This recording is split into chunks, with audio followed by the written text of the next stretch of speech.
El reparador de reputaciones, por Robert William Chambers. Ne rayons pas les fous. Leur folie dure plus longtemps que la nôtre. Voilà toute la différence. Hacia el final de los años 20, el gobierno de los Estados Unidos había casi ejecutado el programa implementado durante los últimos meses de la administración del presidente Winthrop. En apariencia, el país disfrutaba de tranquilidad. Todo el mundo sabe cómo se solucionaron los asuntos de impuestos y trabajo. La guerra con Alemania, resultado de que ese país invadiera las islas de Samoa, no dejó señas evidentes en la República, y la ocupación temporal de Norfolk por el ejército enemigo había sido olvidada en la celebración de los repetidos triunfos navales y el risible aprieto de las fuerzas del general von Guttenloib en Nueva Jersey. Las inversiones que realizaron Cuba y Hawái habían dado una ganancia del 100%, y bien valía el precio el territorio de Samoa como punto de abastecimiento de carbón. La situación de defensa del país era extraordinaria. A todas las ciudades de la costa se les había suministrado una fortificación en tierra y el ejército, bajo la paternal tutela del personal general, que había sido organizado de acuerdo con el método prusiano, había crecido en 300.000 hombres con una reserva en tierra de 1.000.000 y 6 estupendos escuadrones de naves y acorazados custodiaban las 6 estaciones de los mares navales, conservando una reserva de energía bastante satisfactoria para el control de las aguas territoriales. Los aristócratas del oeste finalmente tuvieron que admitir que era necesario crear un colegio para la formación de diplomáticos, así como una escuela de derecho para la formación de abogados.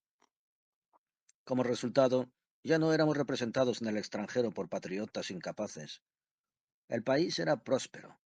Chicago, paralizada por unos instantes después del segundo gran incendio, había surgido de sus ruinas, blanca y soberana y más bonita que la ciudad blanca que se había levantado como un juguete en 1893. En todos lados, la buena arquitectura sustituía a la mala, e incluso en Nueva York, una súbita ansia de decencia había borrado gran parte de los pavores existentes. Las calles habían crecido y se pavimentaron e iluminaron adecuadamente. Se sembraron árboles, se construyeron plazas, fueron demolidas las estructuras elevadas y se construyeron rutas subterráneas para suplantarlas. Los nuevos edificios del gobierno y los cuarteles eran estupendas piezas arquitectónicas, y el extenso sistema de muelles de piedra que cercaba la isla por completo se transformó en parques que fueron un regalo de Dios para la población. El subsidio gubernamental del teatro y la ópera produjo su propia recompensa.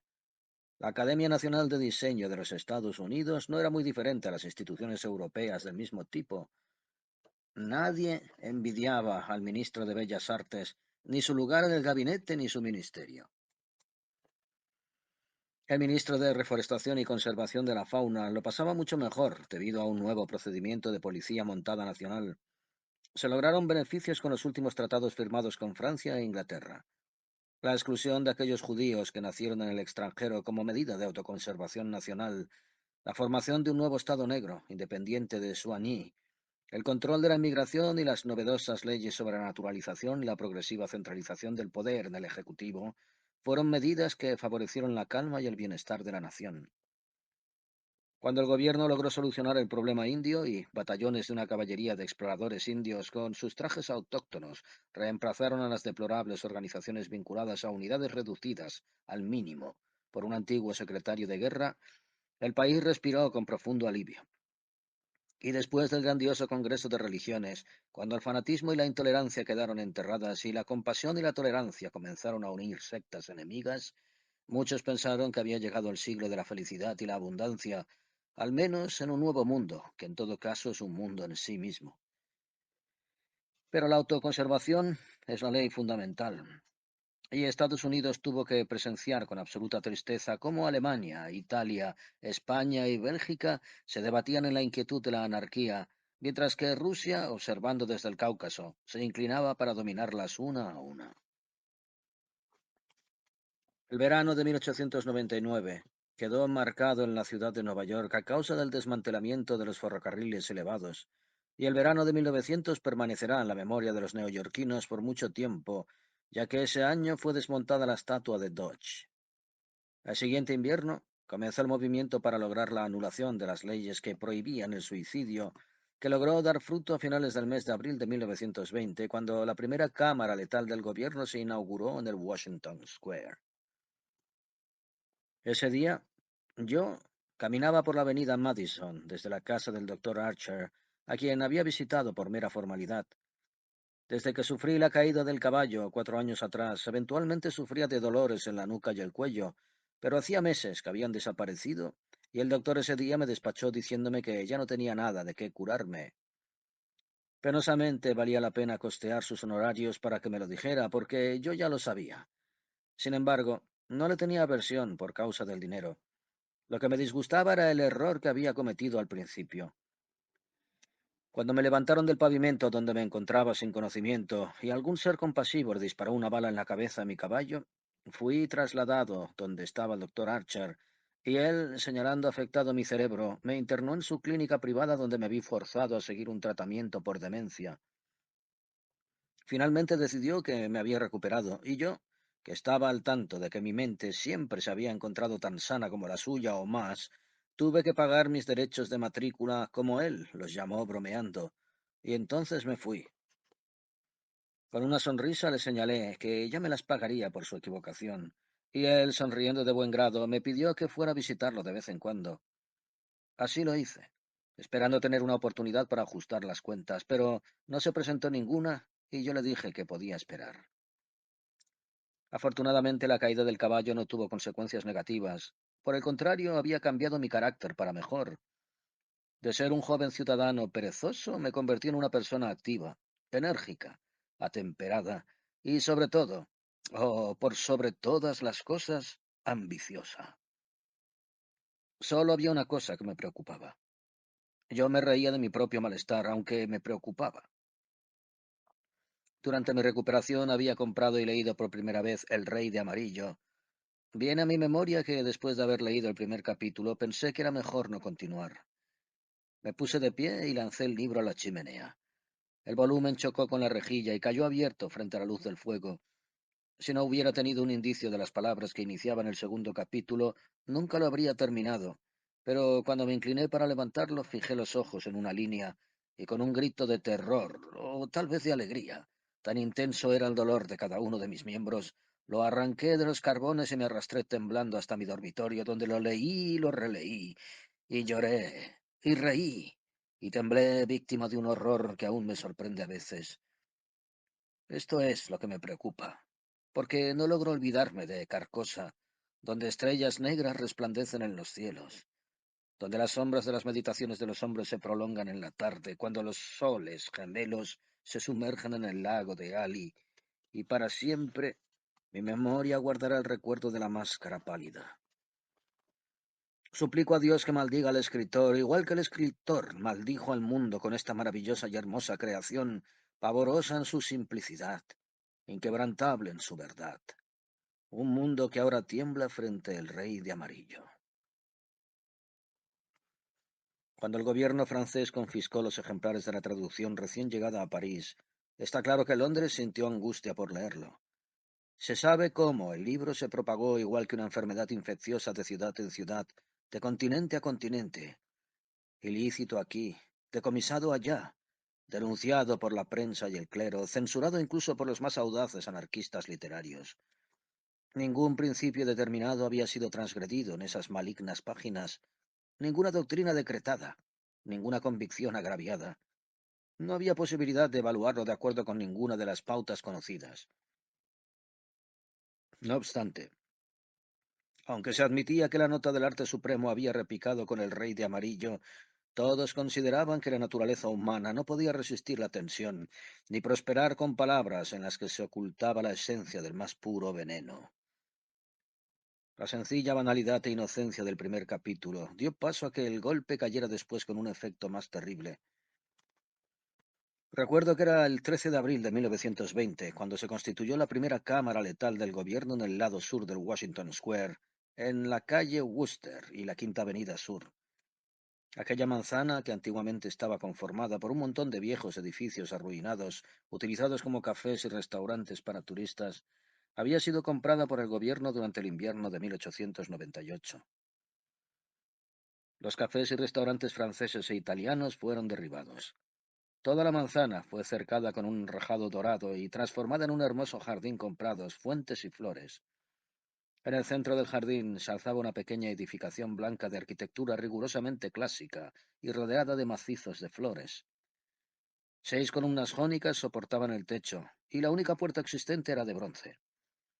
Un magnífico grupo de mármol representaba a las Parcas, creación del joven escultor norteamericano Boris Yvain, quien había fallecido en París cuando solo contaba con 33 años. Se estaban celebrando los actos de inauguración cuando yo cruzaba la plaza de la universidad y entré en el parque. Avancé entre la silenciosa aglomeración de espectadores, pero fui interrumpido en la calle Cuarta por un cordón policial. Un destacamento de soldados de los Estados Unidos protegía la cámara letal. En una tarima elevada que daba hacia el parque de Washington se encontraba el gobernador de Nueva York, y detrás de él se hallaban apiñados el alcalde de la ciudad, el inspector general de policía, el jefe de las tropas estatales, el coronel Livingston, subalterno militar del presidente de los Estados Unidos, el general Blount, gobernador de la isla Governor, el mayor Hamilton, comandante de la guarnición de Nueva York y Brooklyn, el almirante Buffy, de la flota del río North, el inspector general de salud Lanesford, el personal del Hospital Nacional Gratuito, los senadores Wise y Franklin de Nueva York y el administrador de las obras públicas del Estado. La tarima se encontraba rodeada por un escuadrón de jinetes de la Guardia Nacional. El gobernador estaba finalizando su respuesta al corto discurso que dio el inspector general de Sanidad. Escuché que decía: las leyes que impedían el suicidio y condenaban cualquier intento de autodestrucción han quedado sin efecto. El gobierno ha estimado conveniente aceptar el derecho que tiene el ser humano a poner fin a una vida que se le haya hecho intolerable, sea por sufrimiento físico o por consternación mental. Se considera que la población se verá beneficiada si se saca del medio a personas semejantes. Desde que se promulgó esta ley, el número de suicidios en los Estados Unidos no ha crecido. Y en este momento, que el gobierno ha decidido constituir una cámara letal en cada estado, pueblo o aldea del país, queda por observar si esa clase de seres humanos, de cuyas abatidas filas caen día tras día nuevas víctimas de la autodestrucción, aceptarán el consuelo que se les procura.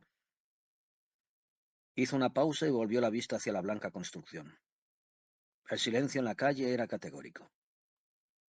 En este lugar, una muerte indolora está esperando a quien ya no pueda tolerar los dolores de su vida. Si desea la muerte, que la busque allí. Entonces, volviéndose rápidamente hacia el subalterno de la casa presidencial, dijo: declaro inaugurada la cámara letal. Y dando la cara nuevamente a la vasta multitud, pronunció con voz clara: habitantes de Nueva York y de los Estados Unidos de América, a través de mí, el gobierno declara inaugurada la cámara letal. El solemne silencio fue quebrantado por la ruda voz de comando. El escuadrón de caballería desfiló detrás del carruaje del gobernador. Los jinetes giraron e hicieron formación a lo largo de la Quinta Avenida para esperar al comandante de la guarnición, y la policía montada lo siguió. Yo me alejé de la multitud para contemplar boquiabierto la cámara letal de mármol blanco y, atravesando la Quinta Avenida Sur, avancé a lo largo del lado oeste de esa agitada vía pública hasta la calle Blicker. Luego crucé a la derecha y me paré frente a una poco llamativa tienda que tenía un cartel que decía Hauberg, armero. Vi la puerta de entrada y noté a Hauberg atareado en la pequeña tienda en un extremo de la estancia. Él alzó la vista en ese preciso instante y al verme dijo con su amable y penetrante voz: entre usted, señor Castaigne. Constance, su hija, vino a mi encuentro cuando atravesé el umbral y me tendió su bonita mano, pero pude notar el rubor del desengaño en sus mejillas, y me di cuenta de que era otro Castaigne a quien ella esperaba, mi primo Louis. Sonreí ante su desconcierto y le hice cumplidos por el estandarte que estaba bordando, tomando como modelo un plato esmaltado. El viejo Hover, que estaba reparando las gastadas grebas de una vieja armadura, y el ting, ting, ting del diminuto martillo repicaba agradablemente en la inusual tienda. Al momento dejó el martillo a un lado y comenzó a trabajar diligentemente con una minúscula llave de tuerca. El delicado sonido de la malla hizo que un espasmo de placer me recorriera todo el cuerpo. Me gustaba escuchar la música del acero contra el acero. el apacible choque del mazo contra las piezas que cubren el muslo y la melodía que produce la cota de malla. Esa era la única causa por la que yo iba a visitar a Hoberg. De ningún modo él me interesaba de manera personal, tampoco su hija Constance, salvo porque se hallaba enamorada de Louis, lo cual, por cierto, ocupaba mi atención y a veces llegaba a mantenerme despierto durante la noche. Pero dentro de mi corazón sabía que todo saldría bien y que yo salvaría el futuro de ambos, igual que esperaba salvar el de mi buen doctor, John Archer. Sin embargo, como ya lo mencioné, jamás se me habría ocurrido ir a visitarlos de no haber sido por la fuerte fascinación que ejercía el tintineante martillo sobre mí. Permanecía sentado durante horas escuchando y escuchando, y cuando un perdido rayo de sol caía sobre el acero con incrustaciones, la sensación era casi demasiado intensa como para poder tolerarla. Mis ojos permanecían fijos, dilatándose con un placer que ponía cada nervio en tensión casi hasta romperse, hasta que algún movimiento del viejo armero obstaculizaba el rayo de luz. Entonces, aún secretamente excitado, me inclinaba hacia atrás y volvía a escuchar el sonido del trapo de pulir, swish, swish, swish, que quitaba el óxido de los remaches. Constance estaba trabajando con el bordado encima de sus rodillas, deteniéndose cada cierto tiempo para ver de cerca el modelo de plato esmaltado del Museo Metropolitan. ¿Para quién lo hace?, pregunté. Hoberg respondió que, aparte de haber sido nombrado armero de las armaduras atesoradas en el Museo Metropolitan, también se encontraba a cargo de algunas colecciones que poseían ricos coleccionistas. Esta era la greba que le faltaba a una célebre armadura que un cliente suyo había rastreado hasta una pequeña tienda ubicada en París, en el Quai d'Orsay. Él, Hoberg, había logrado encontrar y adquirir la greba y ahora el conjunto de la armadura se encontraba completo. Colocó a un lado el martillo y me leyó la historia del conjunto rastreado hasta 1450, de dueño a dueño, hasta que Thomas Strainbridge lo adquirió. Cuando su imponente colección fue vendida, este cliente de Hoberg compró el conjunto de armadura y desde ese momento comenzó la búsqueda de la greba que faltaba, hasta que, más o menos por accidente, también fue encontrada en París. ¿Usted llevó a cabo la búsqueda con total perseverancia y sin tener la seguridad de que la greba aún existiera?, le pregunté. Por supuesto, respondió él tranquilamente. Entonces por primera vez sentí un interés personal por Hoberg. ¿Eso representaba alguna ganancia para usted?, me atreví a preguntar. No, respondió riendo. Mi recompensa fue el placer de encontrarla. ¿Y no tiene deseos de enriquecerse?, le pregunté con una sonrisa. Mi único deseo es ser el mejor armero del mundo, respondió seriamente. Constance me preguntó si había estado presente en la ceremonia de inauguración de la cámara letal. Ella había observado pasar a la caballería esa mañana por la calle Broadway y había tenido deseos de asistir a la inauguración, pero su padre necesitaba que el estandarte fuera terminado, y por esa razón ella había permanecido en casa. ¿Estaba su primo por allí, señor Castañe?, preguntó con un muy leve temblor de sus delicadas pestañas. No, respondí despreocupadamente. El regimiento de Louis se encuentra haciendo maniobras en el condado de Westchester. Me levanté y cogí mi sombrero y mi bastón. ¿Subirá para ver al lunático nuevamente?, preguntó sonriendo el viejo Hoberg. Si Hoberg tuviera idea de cuánto odio la palabra lunático, no la pronunciaría en mi presencia. Estimula ciertos sentimientos en mí que no deseo explicar. Sin embargo, le contesté serenamente, creo que visitaré al señor White un par de minutos. Pobre hombre, dijo Constance moviendo la cabeza. Debe de ser difícil vivir tan solo año tras año. Pobre, lisiado y casi demente. Es muy generoso de su parte, señor Castañe, visitarlo con tanta frecuencia como lo hace. Creo que es un ser malvado, señaló Hoberg, empezando de nuevo a martillar. Sentí el dorado sonido golpeando las placas de la greba y cuando éste finalizó le contesté. No, no es malvado, ni es para nada demente. Su cabeza es un recinto de maravillas donde pueden hallarse tesoros por los que usted y yo entregaríamos años de nuestras vidas. Hoberg rió. Yo seguí algo ansioso. Conoce la historia como nadie más puede conocerla.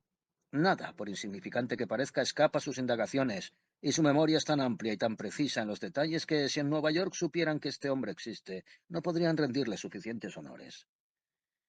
Tonterías, susurró Hoberg, tratando de hallar un remache que se le había caído al suelo. ¿Tonterías? Pregunté logrando controlar lo que sentía. Es una tontería cuando señala que los faldares y las musletas del juego de armadura esmaltado, tradicionalmente conocido como el príncipe blasonado, puedan hallarse entre una pila de trastos teatrales oxidados, cocinas rotas y desechos de ropavejeros en un sótano de la calle Pell. Al señor Hoberg se le cayó el martillo, pero lo levantó y preguntó con extrema calma cómo era que yo sabía que faltaban los faldares y la muslera izquierda del príncipe blasonado. No lo sabía hasta que el señor White me habló de ello el otro día. Mencionó que se hallaban en el sótano del 998 de la calle Pell. Tonterías, volvió a decir, pero noté cómo le temblaba la mano debajo del delantal de cuero. ¿Y esto también es una tontería? Pregunté satisfecho. ¿Es otra tontería que el señor White hable de usted como el marqués de Avonshire y de la señorita Constance? No logré terminar, porque Constance se levantó de un salto con el terror dibujado en cada una de sus facciones. Hobart me observó y con lentitud estiró su delantal de cuero. Eso no es posible, respondió. Es posible que el señor Wilde sepa muchas cosas. Sobre armaduras y sobre el príncipe blasonado, por ejemplo, interrumpí con una sonrisa. Así es, continuó calmadamente. También sobre armaduras, seguramente. Pero está equivocado con relación al marqués de Avonshire, quien, como usted bien sabe, hace años asesinó al difamador de su esposa y se marchó a Australia, donde no la sobrevivió mucho tiempo. El señor Wilde debe estar equivocado, señaló Constance. Tenía los labios muy pálidos, pero su voz seguía siendo dulce y serena. Vamos a convenir, si así lo desean, que en esta oportunidad el señor Wilde está equivocado. Subí los tres arruinados tramos de escalera que con tanta frecuencia había subido anteriormente y llamé a una pequeña puerta al final del corredor. El señor Wilde abrió la puerta y entré. Después de pasar doble llave a la puerta y empujar contra ella un pesado mueble, vino y me sentó a mi lado, mirándome fijamente a la cara con sus pequeños ojos de color claro. Media docena de rasguños nuevos adornaba la nariz y las mejillas, y los alambres de plata que sostenían sus falsas orejas estaban fuera de lugar. Pensé que nunca antes lo había visto tan terriblemente fascinante. No tenía orejas, y las falsas, que ahora se encontraban perpendiculares con relación a los finos alambres, eran su única debilidad. Estaban fabricadas de cera y coloreadas con un tono rosa de conchilla de mar, aunque tenía el resto del rostro de color amarillo. Habría sido mejor concederse el lujo de obtener algunos dedos artificiales para su mano izquierda, la cual carecía totalmente de ellos, pero eso parecía no molestarlo, y estaba satisfecho con sus orejas de cera. Era en extremo pequeño, apenas más alto que un infante de 10 años, pero con los brazos regiamente desarrollados y los muslos tan fuertes como los de un atleta. No obstante, lo que era más llamativo en el señor Wilde es que un hombre de inteligencia y saber tan maravillosos tuviera semejante cabeza. Era plana y puntiaguda, como las cabezas de tantos de esos infelices que la gente encierra en asilos para enfermos mentales. Muchos decían que estaba loco, pero yo sabía que estaba tan cuerdo como yo. No voy a negar que fuera un excéntrico. La manía que tenía de conservar esa gata, a la que molestaba hasta que ésta le saltaba la cara igual que un demonio, era ciertamente una excentricidad. Nunca pude comprender por qué mantenía esa criatura, ni qué placer hallaba al encerrarse con tan arisco y sombrío animal. Recuerdo una vez que, al levantar sus ojos del manuscrito que estaba analizando a la luz de una vela de sebo, observé al señor Wilde en cuclillas, quieto sobre el asiento de la silla, los ojos llameantes de excitación, mientras la gata, que había dejado su lugar al lado de la estufa, se le aproximaba arrastrándose. Antes de que yo lograra moverme, se echó de vientre contra el suelo, se agazapó, tembló y le saltó a la cara. Aullando y botando espuma por la boca, los dos rodaron por el suelo repetidas veces, arañándose y danzando, dando zarpazos hasta que la gata dio un fuerte aullido y fue a ocultarse bajo el armario. El señor Wilde se echó de espaldas con sus miembros contraídos y temblorosos, igual que las patas de una araña agonizante. Era realmente excéntrico. El señor Wilde se subió a su alta silla y después de examinar mi rostro cogió un libro contable y lo abrió. Henry B. Matthews, leyó. Tenedor de libros en Whiteshore and Whiteshot y compañía. Vendedor de ornamentos eclesiásticos. Se presentó el 3 de abril. Reputación dañada en el hipódromo. Se le conoce como estafador. Reputación por reparar el 1 de agosto. Adelanto, $5. Volvió a la página y con sus nudillos sin dedos fue recorriendo las columnas densamente escritas. P. Green Dosenberry, pastor evangélico, Fairbeach, Nueva Jersey. Reputación dañada en el Bowery por reparar tan rápidamente como sea posible. Adelanto, $100. Tosió y siguió. Se presentó el 6 de abril. Entonces usted no se encuentra necesitado de dinero, señor Wilde, comenté. Oiga, tosió de nuevo. Señora C. Hamilton Chester, de Chester Park, Nueva York, se presentó el 7 de abril. Reputación dañada en Dieppe, Francia, por reparar el 1 de octubre. Adelanto, $500. Nota. C. Hamilton Chester, capitán del USS Avalanche, llegará a puerto el 1 de octubre junto al Escuadrón de los Mares del Sur. Bien, pues, señalé. El oficio de reparador de reputaciones es rentable. Sus claros ojos buscaron los míos. Solo quería demostrarle que estoy en lo correcto. Usted mencionó que era imposible tener éxito como reparador de reputaciones y que incluso si lo lograba, en algunos casos me costaría mucho más de lo que obtendría. Hoy mantengo empleados a 500 individuos mal pagados, pero que trabajan con un entusiasmo probablemente surgido del miedo. Estos individuos provienen de todos los estratos y matices de la sociedad. Algunos de ellos son sostenes de los más exclusivos sanatorios sociales y santuarios. Otros son columna y orgullo del mundo económico. En fin, otros disfrutan de una indiscutida autoridad en el mundo de la fantasía y el talento. Suelo elegir a mi antojo entre aquellos que responden a mis anuncios. Es muy fácil. Todos son cobardes. De manera que ya ve usted, aquellos que tienen bajo su responsabilidad la reputación de sus conciudadanos conforman mi nómina de pagos. Puede que se vuelvan en su contra, insinué. Restregó sus orejas mutiladas con el pulgar y ajustó las de cera que ocupaban su lugar. No lo creo, contestó reflexivo. Pocas veces tengo que aplicar el látigo, únicamente en una ocasión, la verdad. Por lo demás, aprecian sus honorarios. ¿Y cómo aplica el látigo? Pregunté. Por un instante fue espantoso ver su cara. Sus ojos se redujeron hasta transformarse en un par de chispas verdes. Los invito a mantener una pequeña conversación conmigo, respondió con voz serena. Un golpe a la puerta lo detuvo y su rostro volvió a mostrar una expresión afable. ¿Quién es? Preguntó. El señor Steyleth, fue la respuesta. Regrese mañana, respondió el señor Wilde. Es imposible, comenzó el otro, pero una especie de gruñido lanzado por el señor Wilde lo silenció. Regrese mañana, repitió. Escuchamos que alguien se retiraba de la puerta y se alejaba por el corredor. ¿Quién era? Pregunté. Arnold Steyleth, dueño y jefe de la redacción del principal periódico de la ciudad. Tamborileó sobre el libro contable con su mano sin dedos y agregó: Le pago bastante mal, pero él se siente favorecido. Arnold Steyleth, repetí con asombro. Así es, replicó el señor Wilde, tosiendo de pura satisfacción.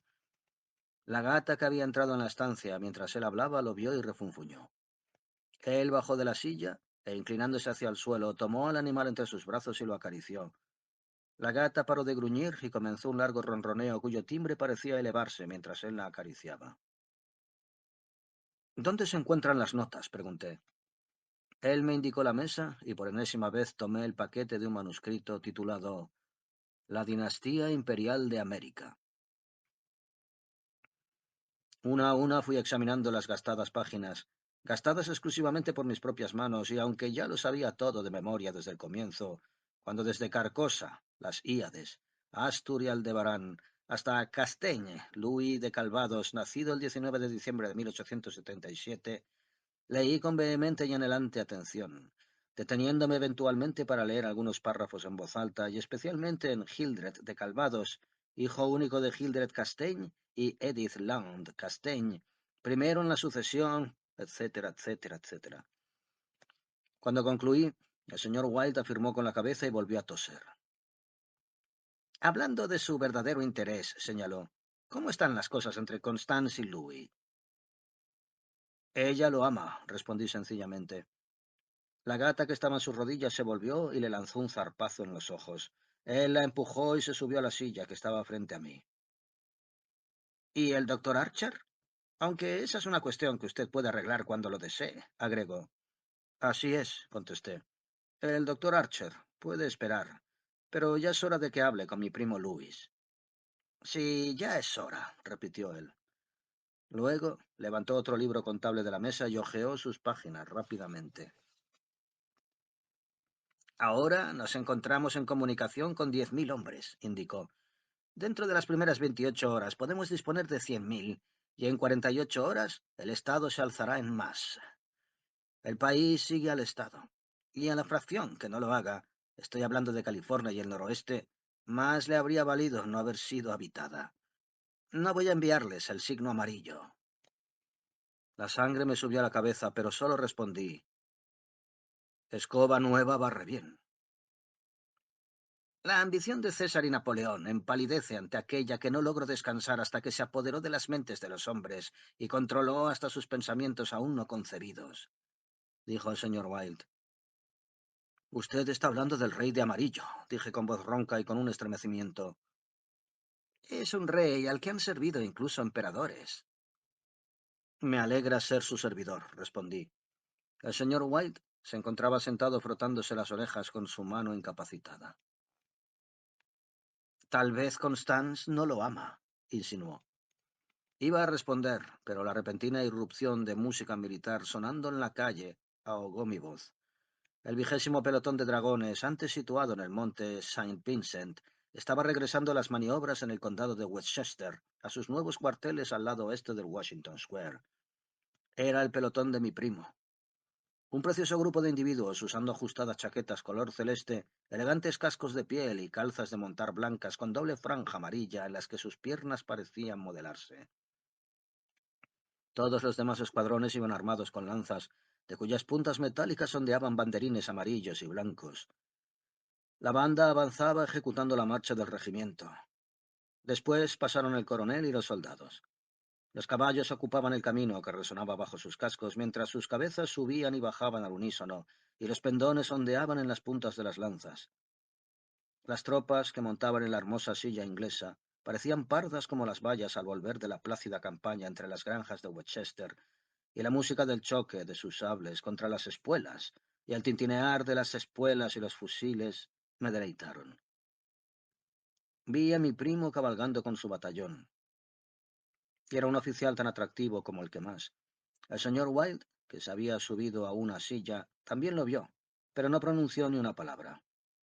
Louis se volvió y al pasar observó claramente la tienda de Hoberg y pude advertir cómo el rubor coloreaba sus tostadas mejillas. Creo que Constance debía encontrarse en la ventana. Cuando las últimas tropas pasaron ruidosas y los últimos pendones se disiparon en la Quinta Avenida Sur, el señor Wilde descendió de su silla y arrastró la cómoda lejos de la puerta. Sí, mencionó, y es tiempo de que hable con su primo Louis. Quitó los cerrojos de la puerta, y yo tomé mi bastón y mi sombrero y salí hacia el pasillo. Las escaleras se encontraban oscuras. Andando a tientas puse el pie sobre algo blando que gruñó y escupió. Lancé un golpe asesino contra el gato, pero mi bastón se hizo astillas contra la baranda y el animal se escapó de vuelta a la habitación del señor Wilde. Al pasar otra vez frente a la puerta de Hoberg, observé que aún trabajaba en la armadura, pero no me detuve, y avanzando hacia la calle Bleecker continué por ella hasta Worcester. Evadí los terrenos de la cámara letal y atravesando el parque de Washington fui directamente a las habitaciones que ocupaban el Benedict.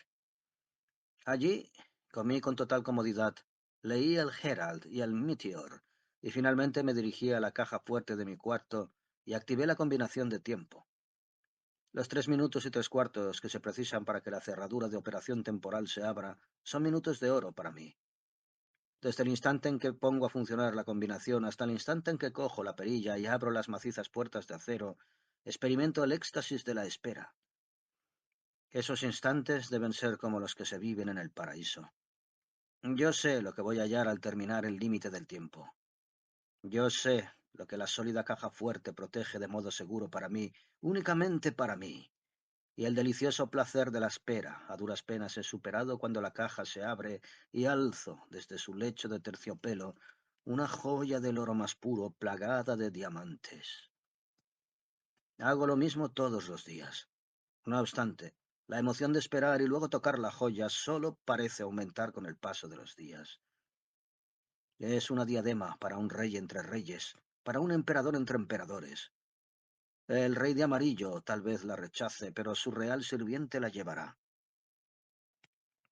La sostuve en mis brazos hasta que la alarma de la caja fuerte sonó ásperamente, y en ese momento, con cariño y orgullo, la coloqué en su sitio y cerré nuevamente las puertas de acero. Lentamente regresé a mi estudio, que da hacia Washington Square, y me apoyé en el borde de la ventana. El sol de la tarde entraba por mis ventanas y una brisa amable movía las ramas de los olmos y los arces del parque, actualmente cubiertos de capullos y de brotes. Una bandada de aves giraba alrededor de la torre de la iglesia memorial, posándose por momentos en el techo de mosaicos color púrpura. Otras descendían en la fuente de los lotos delante del arco de mármol. Los jardineros se encontraban trabajando en los macizos de flores que rodean la fuente, y la tierra recién removida tenía un aroma dulce y aromático. Una cortadora de hierba, tirada por un pesado caballo blanco, resonaba en medio del verde césped, y carros de riego lanzaban lluvias de rocío sobre los caminos de asfalto. Rodeando la estatua de Peter Stuyvesant, que en 1897 sustituyó a la aberración que teóricamente representaba a Garibaldi, había niños jugando bajo el sol de la primavera, y jóvenes niñeras iban empujando cochecitos con alocada desconsideración por sus ocupantes de rostros de pastel, lo que tal vez tuviera explicación en la presencia de media docena de distinguidos soldados de caballería que relajadamente ocupaban los bancos ociosos.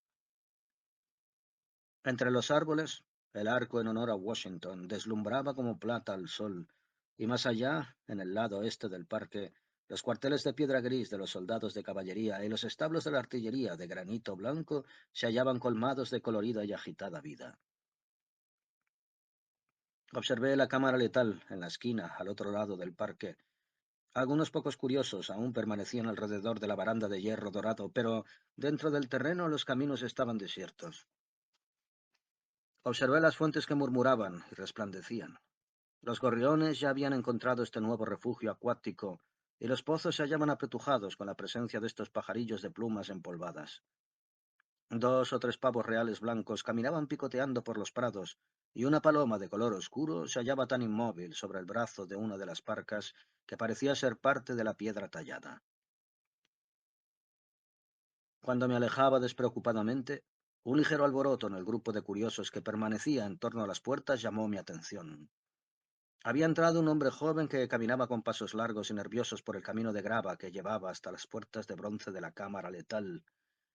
Se paró un momento frente a las parcas, y cuando levantó la cabeza hacia las tres misteriosas caras, la paloma alzó el vuelo. Dio un par de vueltas y se dirigió hacia el este. El joven se llevó las manos a la cara y luego, con un gesto indefinible, subió de un salto los escalones de mármol.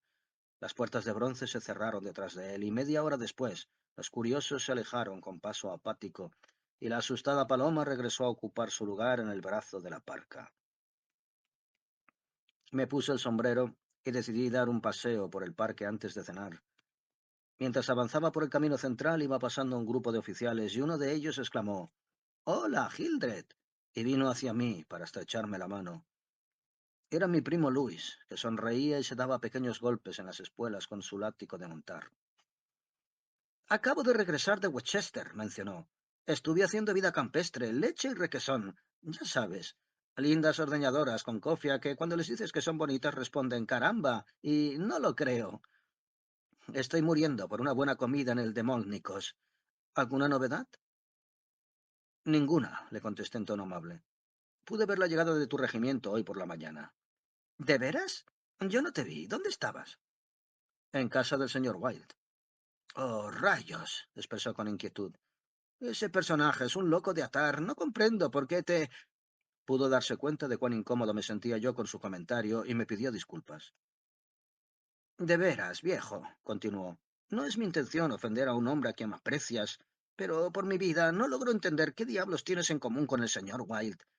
Para decirlo amablemente, no es de buena familia, es terriblemente deforme y tiene la cabeza de un criminal demente. Tú bien sabes que ha estado en un asilo. Yo también, lo interrumpí con placidez. Louis pareció aturdido y confundido por un instante, pero se recuperó y me dio palmaditas en el hombro con cariño. Tú estabas recuperado por completo, empezó, pero lo interrumpí nuevamente. Imagino que quieres decir simplemente que se reconoció que nunca sufrí de locura. Por supuesto. Eso es lo que quise decir, dijo con una sonrisa. Me molestó su risa, porque sabía que era falsa, pero alegremente afirmé con la cabeza y le pregunté a dónde se dirigía. Louis vio a sus colegas oficiales que prácticamente habían llegado a Broadway. Teníamos el propósito de probar un cóctel Brunswick, pero, para serte franco, estaba ansioso por hallar una excusa para ir a ver a Hoberg. Ven conmigo, tú serás mi excusa. Hallamos al viejo Hoberg elegantemente vestido con un nuevo traje de primavera, de pie en la puerta de su tienda, respirando un poco de aire fresco. Había decidido llevar a Constance a dar un pequeño paseo antes de la cena, contestó frente a la impetuosa avalancha de preguntas que le dirigió Louis. Pensábamos recorrer la terraza del parque que se encuentra a lo largo del río North. En ese momento llegó Constance, quien empalideció y enrojeció repetidamente cuando Louis se inclinó sobre sus pequeños dedos enguantados. Yo intenté excusarme, mencionando un compromiso previo en el distrito residencial, pero Louis y Constance no quisieron enterarse de ello y me di cuenta de que estaban esperando que permaneciera junto a ellos para distraer la atención del viejo Hoberg. Después de todo, no estaría mal que pusiera un ojo sobre Louis, pensé, y cuando detuvieron un coche en la calle Spring, subí después de ellos y me senté al lado del armero. La encantadora línea de parques y terrazas de granito que avistaba los muelles a lo largo del río North, que se construyeron en 1910 y fueron finalizados en el otoño de 1917, se había transformado en uno de los paseos más notorios de la metrópoli.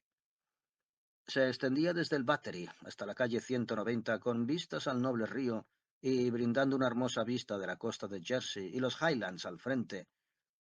Aquí y allá había cafés y restaurantes dispersos entre los árboles, y 2 veces a la semana las bandas militares tocaban en los kioscos que se encontraban en los bordes.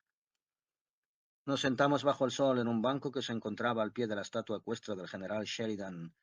Constance inclinó su sombrilla para proteger sus ojos del sol, y ella y Louis iniciaron una susurrante conversación que era imposible de captar. El señor Hoberg, que se apoyaba en su bastón con cabeza de marfil, encendió un magnífico cigarro, cuyo par rechacé cortésmente y sonreí con indiferencia.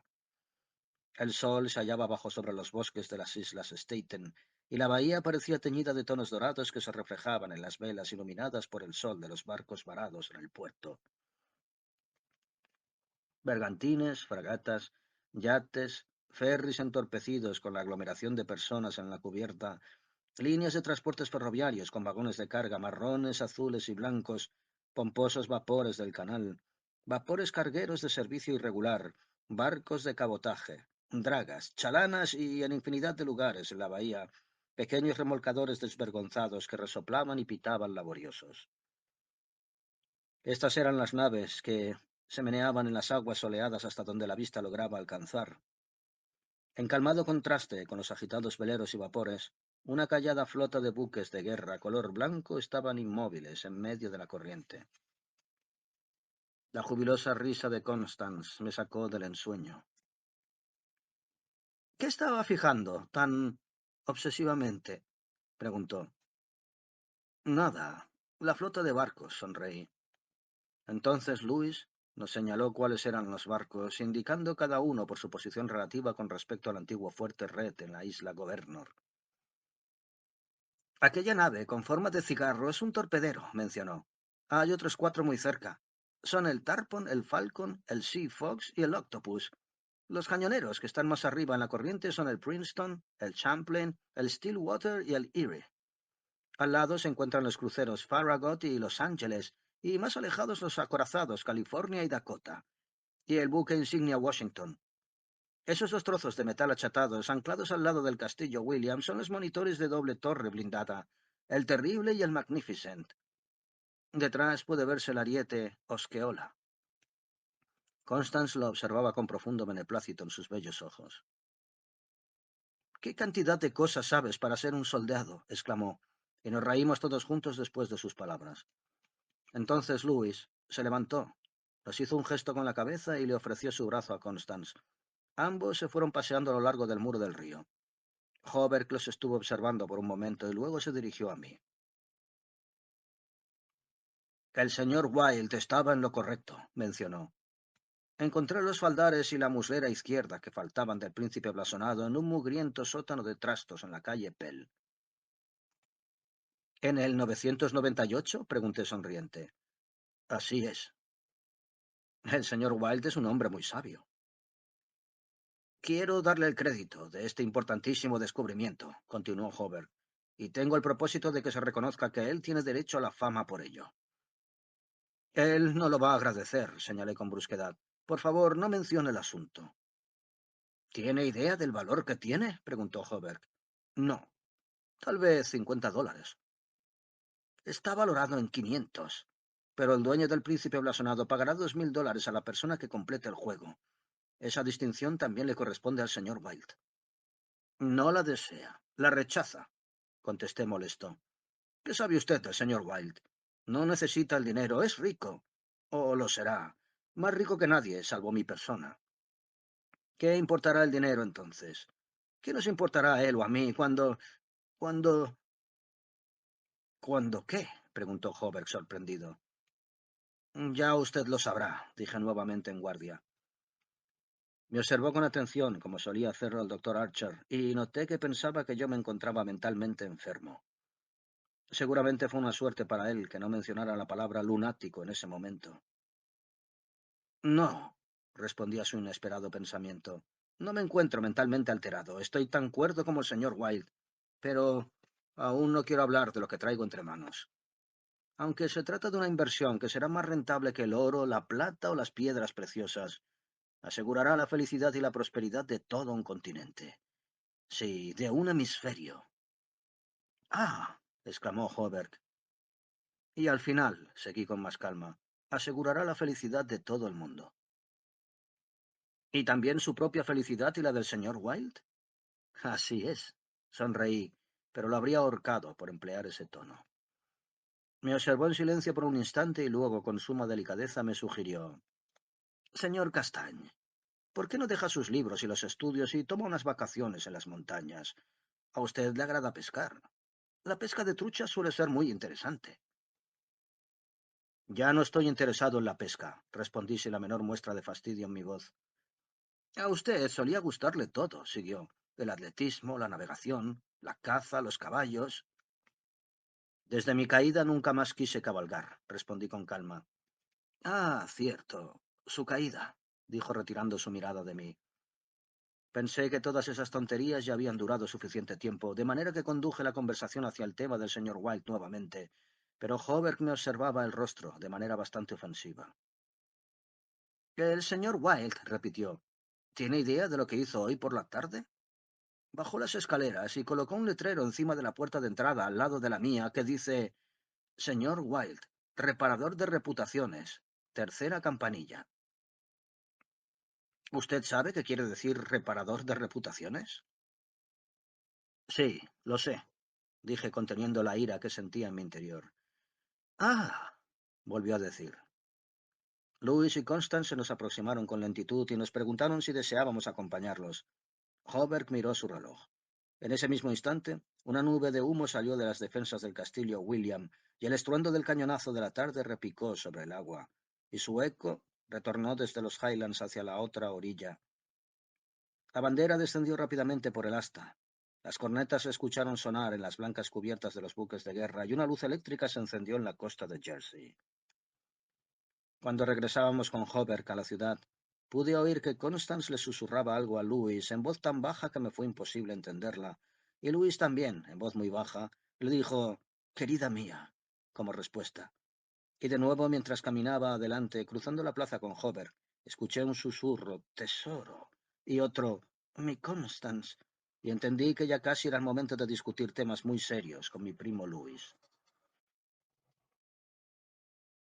Un día de mayo, bien temprano, Me hallaba delante de la caja fuerte probándome la corona. Los diamantes resplandecían como el fuego cuando me vi en el espejo, y el denso oro batido brillaba como un halo alrededor de mi cabeza. Vino a mi memoria el grito de agonía de Camila y las espantosas palabras que resonaron en las oscuras calles de Carcosa. Eran las últimas líneas del primer capítulo y no tenía el valor de pensar en lo que continuaba. No osaba hacerlo ni siquiera bajo el sol de la primavera, allí en mi propia habitación, rodeado de cosas familiares, animado por la agitación de la calle y por las voces de los sirvientes en el cuarto de al lado, ya que esas palabras emponzoñadas se habían colado gradualmente en mi corazón, igual que las gotas de sudor de la muerte en los sudarios. Temblando, retiré la diadema de mi cabeza y me sequé la frente. Entonces pensé en Hastur y en mi propia ambición, y recordé al señor Wilde, tal como lo había observado la última vez, con su cara rasgada y sangrante por las garras de aquella gata del diablo, y lo que dijo. Ah, lo que dijo. La campanilla de alarma de la caja fuerte comenzó a sonar ensordecedora y supe que se me había terminado el tiempo, pero esta vez no hice caso. Y ciñendo de nuevo la magnífica corona sobre mi cabeza, me volví desafiante hacia el espejo. Permanecí largo tiempo abstraído por el cambio de expresión de mi propia mirada.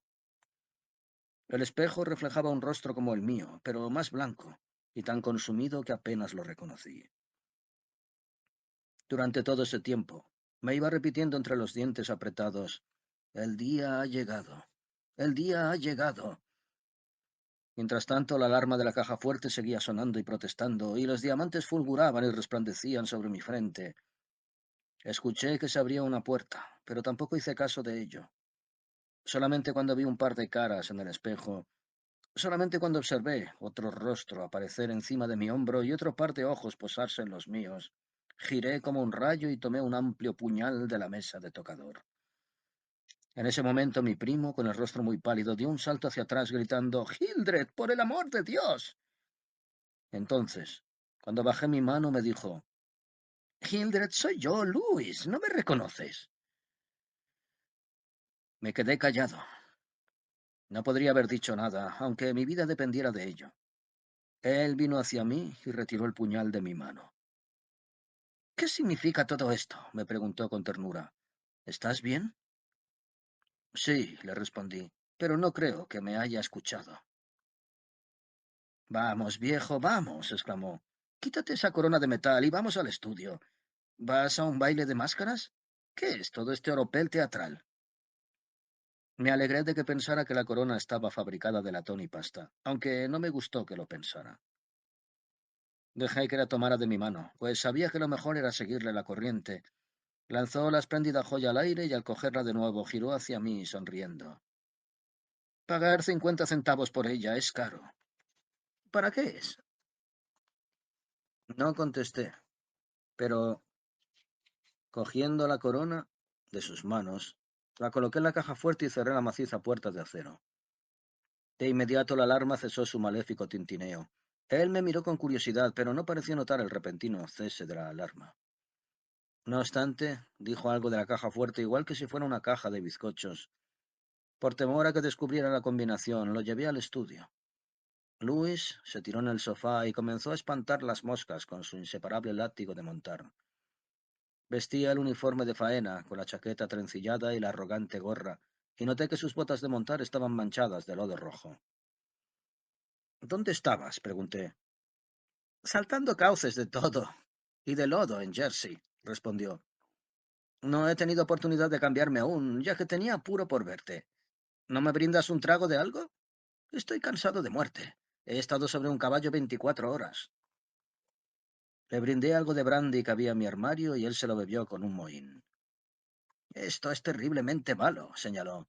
«Voy a darte una dirección donde venden un brandy que sí es brandy». «Es lo suficientemente bueno para mis necesidades», comenté indiferente. «Lo uso para darme fricciones en el pecho». Me miró con atención y espantó otra mosca. «Mira, viejo», comenzó, «quisiera sugerirte algo. Hace 4 años que permaneces encerrado aquí igual que un búho, sin viajar a ninguna parte, sin hacer ejercicio saludable, sin hacer nunca una maldita cosa aparte de concentrarte en esos libros que están en la repisa de la chimenea». Vio la fila de los anaqueles. Napoleón, Napoleón, Napoleón, leyó. Por amor de Dios, ¿solo tienes Napoleones aquí? Desearía que estuvieran encuadernados en oro, respondí. Pero espera, sí, tengo otro libro. El Rey de Amarillo. La observé atentamente a los ojos.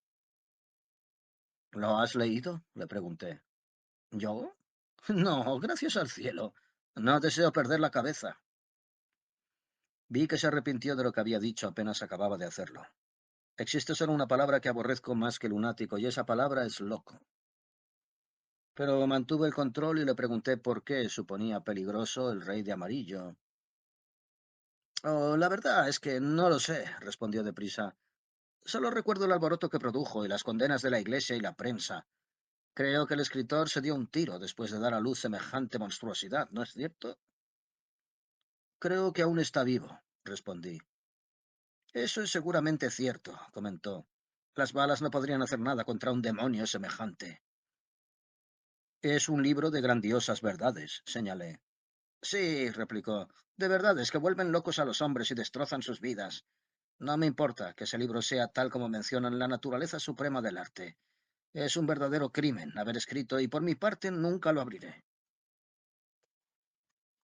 ¿Y es eso lo que has venido a decirme? Le pregunté. No, respondió. He venido a decirte que me voy a casar.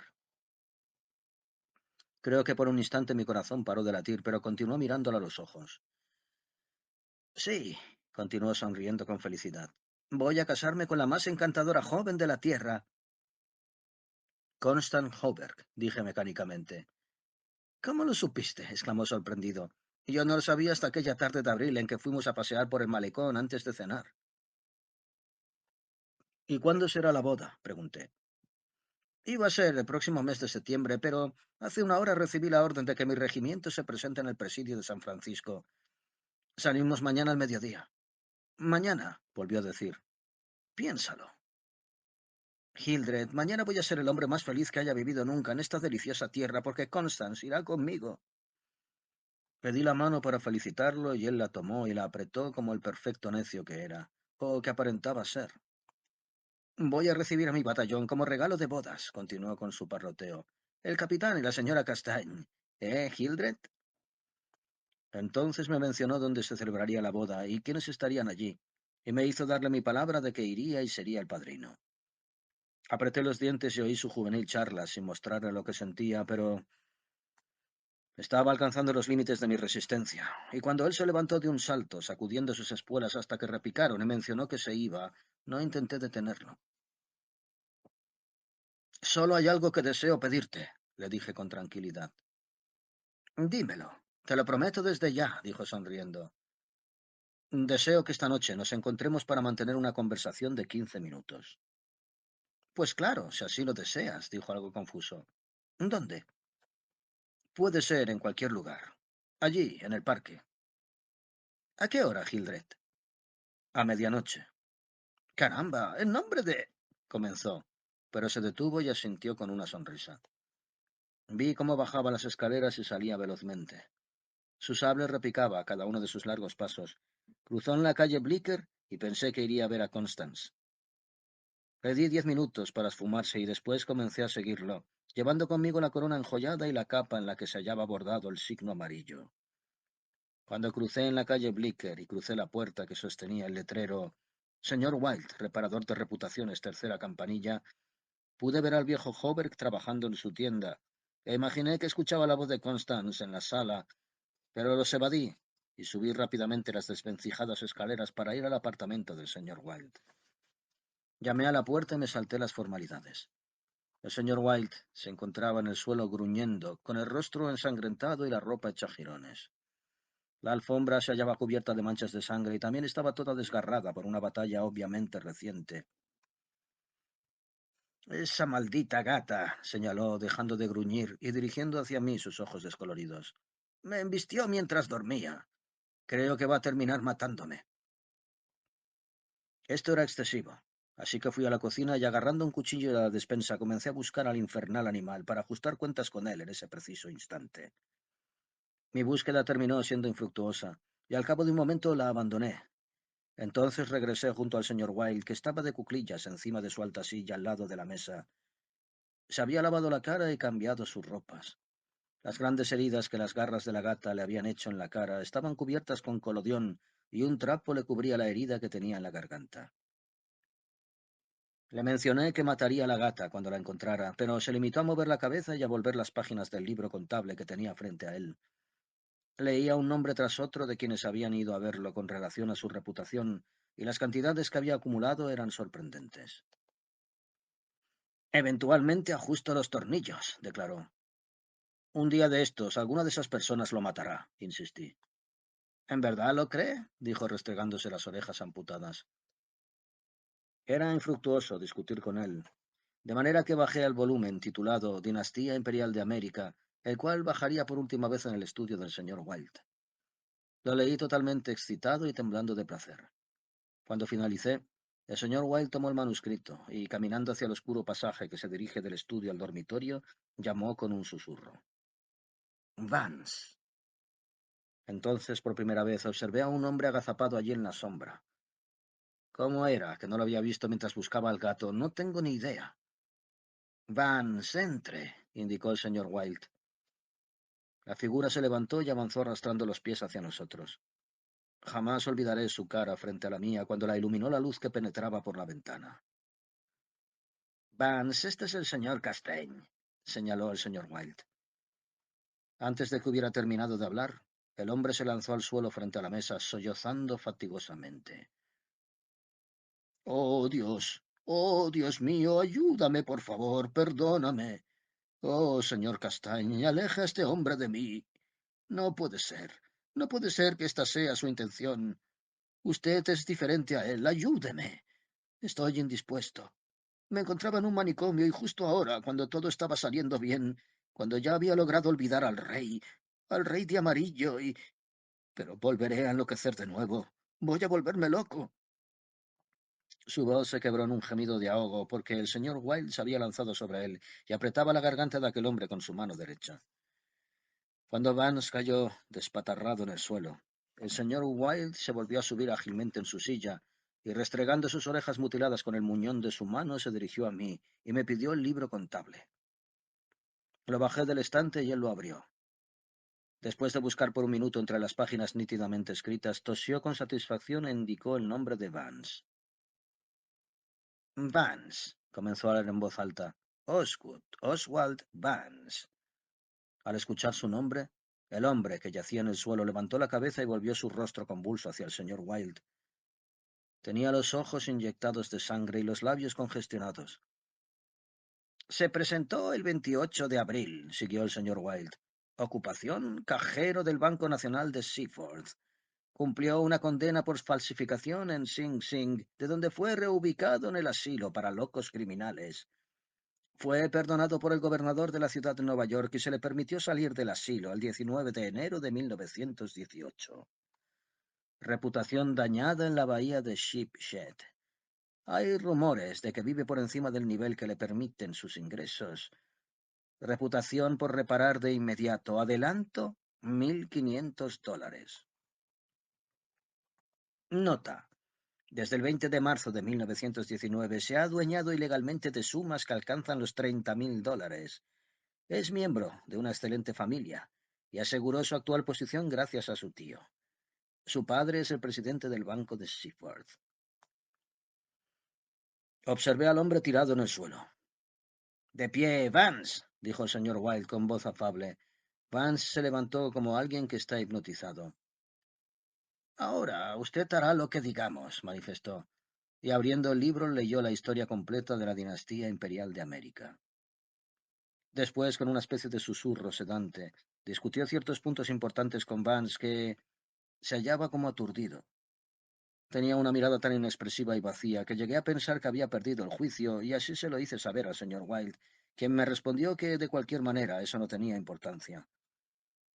Con suma paciencia le expusimos a Vance cuál sería su participación en el asunto, y después de un rato él pareció comprenderlo. El señor Wilde fue explicando el manuscrito, apoyándose en varios ejemplares de heráldica para confirmar el resultado de sus investigaciones. Señaló cómo se estableció la dinastía en Carcosa, los lagos que conectaban Astur, Aldebarán y el misterio de las Síades. Habló de Casilda y Camila y exploró las sombrías profundidades de Deme y el lago de Ali. Los bordados jirones del rey de amarillo deben esconder Ithil para siempre, expresó, pero no creo que Vance lo escuchara. Entonces, paulatinamente, fue conduciéndose a Vance por las bifurcaciones de la familia imperial hasta Wolf y Tail, desde Natoalba y el fantasma de la verdad hasta Aldones, y luego, lanzando a un lado el manuscrito y sus notas, comenzó a relatar la maravillosa historia del último rey. Yo lo veía fascinado y lleno de emoción. Alzó la cabeza, alargó los extensos brazos en un magnífico gesto de orgullo y poder, y sus ojos brillaron en lo profundo de sus cuencas igual que dos esmeraldas. Vance escuchaba boquiabierto. Con relación a mí, el señor Wilde finalmente terminó y apuntándome exclamó: «El primo del rey».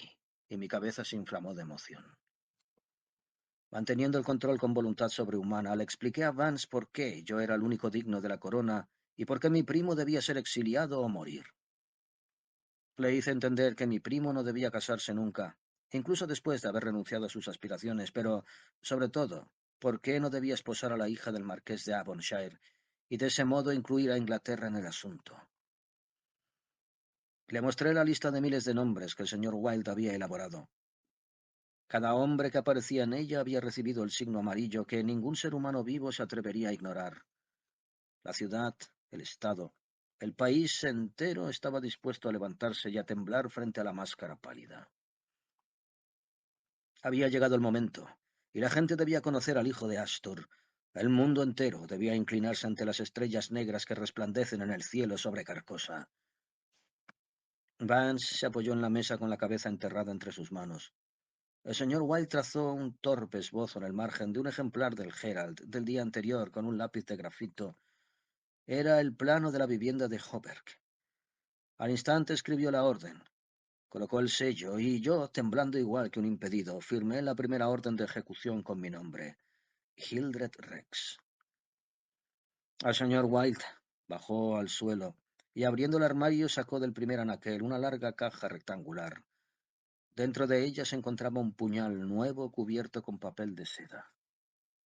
Yo lo tomé y se lo entregué a Vance, junto con la orden y el plano de la vivienda de Hoberg. Entonces el señor White le indicó a Vance que podía retirarse, y él se fue arrastrando los pies como un paria de los barrios más bajos.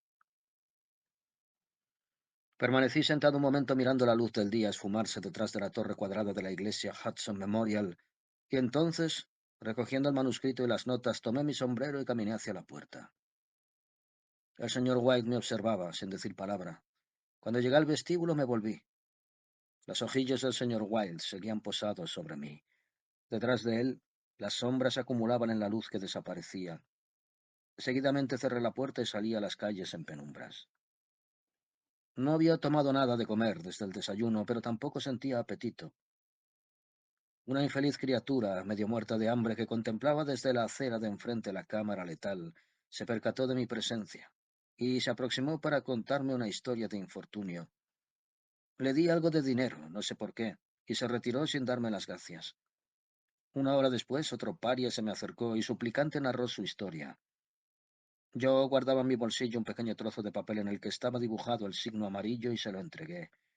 Él lo observó estúpidamente por un instante y luego, viéndome con una mirada incierta, lo dobló con lo que me pareció un cuidado exagerado y lo guardó junto a su pecho. Las luces eléctricas resplandecían entre los árboles y la luna nueva brillaba en el cielo sobre la cámara letal. Era agotador esperar en el parque. Caminé desde el arco de mármol hasta los establos de la artillería y regresé de nuevo a la fuente de los lotos. Las flores y la hierba exhalaban un aroma que me inquietaba. El chorro de la fuente jugaba bajo la luz de la luna y el musical chapoteo de las gotas al caer me hacía recordar el tintineo de la cota de malla en la tienda del señor Hobert. Pero no era tan fascinante, y el apagado resplandor de la luz de la luna sobre el agua no me provocaba la misma delicada sensación de placer que me causaba el resplandor del sol sobre el acero pulido de un peto sobre la rodilla de Hobert. Distinguía los murciélagos que volaban y giraban sobre las plantas acuáticas, pero su veloz y convulso vuelo me ponía los nervios de punta, por lo que me alejé y comencé a caminar de un lado a otro entre los árboles. Los establos de la artillería se hallaban a oscuras, pero en el cuartel de caballería las ventanas de los oficiales estaban espléndidamente iluminadas y el portal estaba permanentemente lleno de soldados agotados llevando paja, arneses y cestos repletos de platos de hojalata. En dos oportunidades cambió la guardia en los portales mientras yo caminaba de un lado al otro del paseo de asfalto. Observé mi reloj. Era casi la hora. Las luces del cuartel comenzaron a apagarse una tras otra. El portal enrejado se cerró y cada par de minutos salía un oficial por la puerta lateral. En el aire de la noche permanecía el sonido de los equipos y el tintineo de las espuelas. La plaza había quedado sumergida en absoluto silencio. El último vagabundo sin hogar había sido expulsado por el policía de chaqueta gris del parque. Los carruajes ya no circulaban por la calle Wooster y el único sonido que alteraba aquella quietud eran los cascos del caballo del guarda y el sonido de su sable que tropezaba contra el metal de la montura. En el cuartel las habitaciones de los oficiales aún permanecían iluminadas y los sirvientes militares se veían pasar una y otra vez frente a las ventanas sobresalientes. En el nuevo capitel de San Francisco Xavier sonaron las 12 y con la última afligida campanada una persona salió por la portezuela lateral al lado de la compuerta. Hizo un gesto al centinela y cruzando la calle entró en el parque y se dirigió hacia la casa de apartamentos Benedict. Luis, lo llamé. El hombre dio la vuelta sobre sus botas con espuelas y vino directo hacia mí. Hildred, ¿eres tú? Sí, llegas puntualmente. Tomé la mano que me ofrecía y avanzamos juntos en dirección a la cámara letal. Él hablaba tonterías sobre su boda, las virtudes de Constance y de sus futuras aspiraciones, y llamaba mi atención sobre las charreteras que llevaba en sus hombros y el triple arabesco que llevaba en sus mangas y en su gorra de fajina. Supongo que oí tanto el tintineo de su sable y sus espuelas como su infantil parloteo. Y por fin nos detuvimos bajo los olmos ubicados en la esquina de la calle Cuarta de la plaza frente a la cámara letal. Entonces sonrió y me preguntó qué quería de él. Le pedí que se sentara en un banco debajo del farol eléctrico y me senté a su lado. Me observó con curiosidad, con la misma mirada inquisitiva que tanto detesto y temo en los médicos. Sentí la ofensa de su mirada, pero él no lo sabía, y escondí mis sentimientos. Entonces, viejo, expresó, ¿en qué puedo ayudarte? Extraje de mi bolsillo el manuscrito y las notas de la dinastía imperial de América, y mirándolo a los ojos le dije, voy a decírtelo. Prométeme bajo tu palabra de soldado que leerás este manuscrito desde el comienzo hasta el final sin preguntarme nada. Prométeme leer estos apuntes de igual manera y prométeme que escucharás lo que voy a decirte después. Lo prometo, si así lo deseas, dijo con amabilidad. Entrégame los papeles, Hildred. Comenzó a leer alzando las cejas con aire de perplejidad, lo que me hizo estremecerme de ira contenida. A medida que avanzaba en la lectura, su entrecejo se contrajo y sus labios parecieron pronunciar la palabra tonterías. Después se mostró levemente aburrido, pero por consideración a mi persona continuó leyendo con un forzado interés que al momento dejó de ser un esfuerzo. Se inquietó cuando en aquellas hojas densamente llenas de escritura leyó su nombre, y cuando leyó el mío bajo el papel y me observó fijamente por un instante, pero mantuvo su palabra y retomó la lectura. Yo dejé sin responder la pregunta que a medias intentó formular y que murió en sus labios. Cuando llegó al final y advirtió la firma del señor Wilde, dobló el papel con mucho cuidado y me lo devolvió. Le entregué las notas. Él se apoyó en el respaldar del banco, empujando hacia atrás su gorra de fajina con el gesto infantil que yo también recordaba de sus días escolares. Miré su rostro mientras leía, y cuando finalizó, tomé las notas junto con el manuscrito y las volví a guardar en mi bolsillo. Entonces desplegué un manuscrito marcado con el signo amarillo. Él observó el signo, pero no lo reconoció, por lo que le hice una observación sobre ello con cierta aspereza. Está bien, respondió, lo estoy viendo. ¿Qué es? Es el signo amarillo, dije molesto. Ah, eso, expresó Luis con esa voz aduladora que el doctor Archos solía emplear para dirigirse a mí, y posiblemente aún seguiría haciéndolo si no hubiera arreglado cuentas con él. Contuve la ira y le respondí con tanta firmeza como pude hacerlo. Ahora escúchame. Has comprometido tu palabra. Te escucho, viejo, dijo con tono conciliador. Comencé a hablar con extrema calma. El doctor Archer, que de algún modo sabía el cierto secreto de la sucesión imperial, trató de despojarme de mi derecho alegando que mi caída del caballo hace 4 años me había causado una deficiencia mental. Intentó internarme en su propia casa con la expectativa de volverme loco o envenenarme. No lo he olvidado, por lo que anoche le hice una visita y el encuentro fue definitivo. Louis empalideció, pero se mantuvo inmóvil. Retomé mi discurso triunfal. Aún quedan 3 personas por entrevistar en interés del señor Wilde y del mío propio. Estas son mi primo Louis, el señor Hobart y su hija Constance. Louis se levantó de un salto. Yo también me levanté y lancé el papel con el signo amarillo al suelo. Oh, no necesito eso para decirte lo que tengo que decir, grité con una sonrisa triunfal. Debes renunciar a la corona ante mí. ¿Escuchas? Ante mí. Luis me miró con aire perturbado, pero se recuperó y dijo con dulzura: Por supuesto que renuncio. ¿Qué es a lo que debo renunciar? A la corona, respondí con enfado. Claro que renuncio, respondió. Te la cedo. Vamos, viejo, voy a acompañarte a tus habitaciones. No intentes trucos de médico conmigo, grité temblando de furia. No actúes como si creyeras que estoy loco. Pero qué disparate, Hildred, dijo. Vamos, está haciendo muy tarde. No, grité. Debes escucharme. No puedes casarte, te lo prohíbo. ¿Lo escuchas? Te lo prohíbo. Renunciarás a la corona y como recompensa te concedo el exilio, pero si te niegas vas a morir. Él trató de tranquilizarme, pero yo estaba exasperado. Finalmente saqué mi largo puñal, impidiéndole el paso. En ese momento le dije que hallaría al doctor Archer degollado en el sótano, y me reí en su cara al recordar a Vance, su cuchillo y la orden firmada por mí. Tú eres el verdadero rey, grité, pero voy a serlo yo. ¿Quién eres tú para despojarme del imperio de toda la tierra habitable? Nací primo de un rey, pero yo voy a ser el rey. Luis estaba pálido y rígido frente a mí.